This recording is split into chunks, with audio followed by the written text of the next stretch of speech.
میرا دور گھبرائے ہوئے لوگوں کا دور ہے، پریشان لوگوں کا دور ہے۔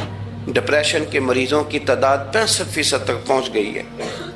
اس قدر زیادہ لوگ ڈرے ہوئے، پتہ نہیں کیا ہوگا۔ جو غریب ہو گیا وہ جانتا ہے شاید کبھی بھی میرا ہاتھ نہیں پڑے گا، جو بیمار ہو گیا وہ سمجھتا ہے کہ شاید کبھی تندرست نہیں ہوگا۔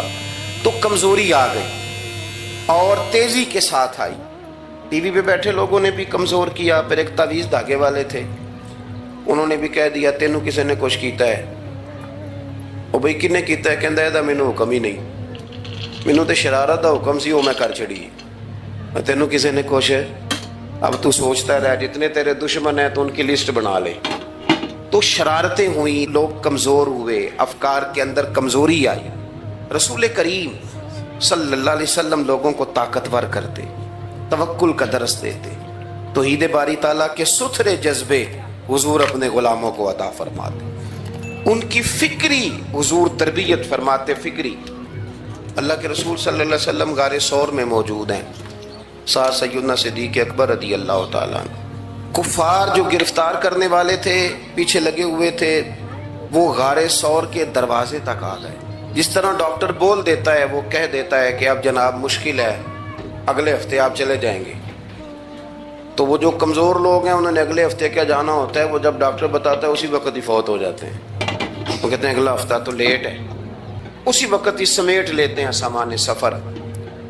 اور کچھ لوگ ایسے تھے، ڈاکٹر نے کہا کہ جناب آپ کی رپورٹس بتاتی ہیں کہ آپ بہت جلدی چلے جائیں گے، تو انہوں نے کہا جناب آپ جو کہہ رہے ہیں اپنے علم کے مطابق کہہ رہے ہیں، پر ہونا تو وہ ہے جو میرا رب کریم چاہے گا۔ یہ وہ جذبات ہیں جو ہمیں رسول کریم علیہ السلام نے عطا فرمائے۔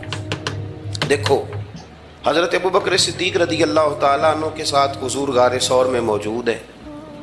کفار جو گرفتار کرنے والے ہیں وہ دروازے تک آ گئے، بالکل دروازے تک۔ اور جناب صدیق اکبر رضی اللہ تعالیٰ عنہ ان کو دیکھ کر تھوڑا سا گھبرائے، اپنے لیے نہیں، ذات مصطفیٰ کے لیے گھبرائے، کہیں حضور کو کوئی تکلیف نہ پہنچ جائے۔ تھوڑا گھبرائے، یا رسول اللہ وہ تو قریب آ گئے، اور اگر انہوں نے پیروں کی جانب جھک کر دیکھا وہ تو ہمیں دیکھ لیں گے۔ بالکل سرانے پہنچ گئے، یہ آ گئے، کھڑے ہو گئے، اور درمیان میں پردہ کیا ہے؟ مکڑی کا جالا، اور مکڑی کا جالا پھونک سے بھی اڑ جاتا ہے، تو مکڑی کا جالا بیچ میں۔ حضور وہ تو پہنچ گئے، ذرا جھک کر کے دیکھیں گے تو وہ تو ہمیں پکڑ لیں گے۔ اب یہ وقت تربیت ہے، اور وہ تربیت جو محبوب نے اپنے اس عظیم صحابی کی فرمائی، اس تربیت کو میرے رب کریم نے قرآن مجید میں بیان فرمایا۔ حضور فرماتے ہیں، رب فرماتا ہے کہ فرمایا محبوب نے، فرمایا لا تحزن، ابو بکر گھبرانا۔ یہ ایک موقع ہوتا ہے جب انسان کو گھیر لیتی ہیں مشکلات چاروں جانب سے، اور جو بھی آتا ہے وہ اسے مایوس ہی کرتا ہے، لیکن حالات کے سہمے ہوئے لوگوں کو بتا دو حالات بدل جاتے ہیں، ایک جیسے نہیں رہتے۔ کہا لا تحزن، ابو بکر گھبرانا۔ کیوں؟ ہماری فوجیں آ کے انہیں پکڑ لیں گی، یا اندر ہمارے پاس کوئی ایسا اسلحہ موجود ہے کہ ہم ان پر چھوڑ دیں گے تو یہ مر جائیں گے۔ لا تحزن، ابو بکر گھبرائیے مت۔ کیوں نہ گھبرائیے؟ اس لیے کہ ان اللہ معنا، بے شک اللہ ہمارے ساتھ ہے۔ جن کے ساتھ رب ہو انہیں گھبرانا نہیں چاہیے۔ انہیں گھبرانا، یہ جو مسلح کی قوت ہوتی ہے، یہ دعا کی طاقت ہوتی ہے، دعا صلاح المومن، یہ جو قوت ہوتی ہے انسان کے پاس، یہ جو اس کے پاس ہتھیار ہوتا ہے کہ آج رات منا لوں گا میرا رب کرم فرما دے گا، یہ جو اس کے پاس قوت ہوتی ہے یہ اسے کمزور نہیں پڑنے دیتی، اسے طاقتور رکھتی۔ تو حضور نے افکار کے اندر یہ حسن پیدا کیا، لوگوں کو بتلایا کہ بجائے اس کے کہ تم کوئی چور رستہ تلاش کرو، کوئی سیاست کرنے کی کوشش کرو، تم کوئی ایسی راہ اختیار کرو جو تمہیں محسوس ہو کہ درست نہیں ہے، اس رستے نہ چلو، بلکہ تم اپنے رب کو منانے والے رستے پہ چلو۔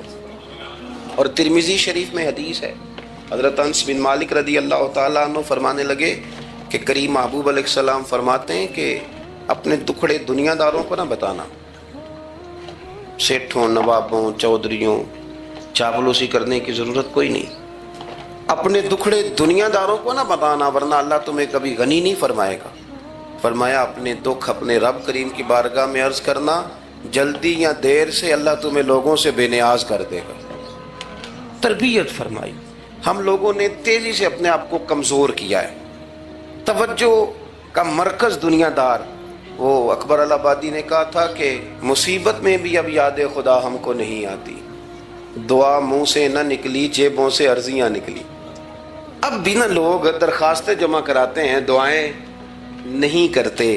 تو بھائی ایک تو یہ کہ توحید باری تعالیٰ کے بارے میں اصل نظریات، افکار کا حسن، پاکیزگی، اور آپ کا اپنے رب کی جانب پورا توجہ کرنا۔ ہمارے ہاں اب تو خیر کرامتیں فیس بک پہ آتی ہیں اور لوگ اس کا سوال بھی بڑا تگڑا کر کے کرتے ہیں، اور جو بچے چھوٹے موٹے ہماری طرح طالب علم ہوتے ہیں، کچھ کتابیں پڑھنے والے دین کے، وہ کئی دفعہ الجھ جاتے ہیں کہ اب اس کو ٹیلی کیسے کریں، ساتھ کیسے جوڑیں۔ ایسی کرامتیں اور کرامت بیان کرنا بھی لوگوں نے ذمہ داری سمجھ لیا ہے، حالانکہ جڑے محرم راز حقیقت دے وہ تے راز حقیقت کھول دے ہی نہیں۔ اے جنہ ویکھیا نہیں او کرن گلاں، جنہ ویکھ لیا او تے بول دے ہی نہیں، تو بات ہی نہیں کرتے۔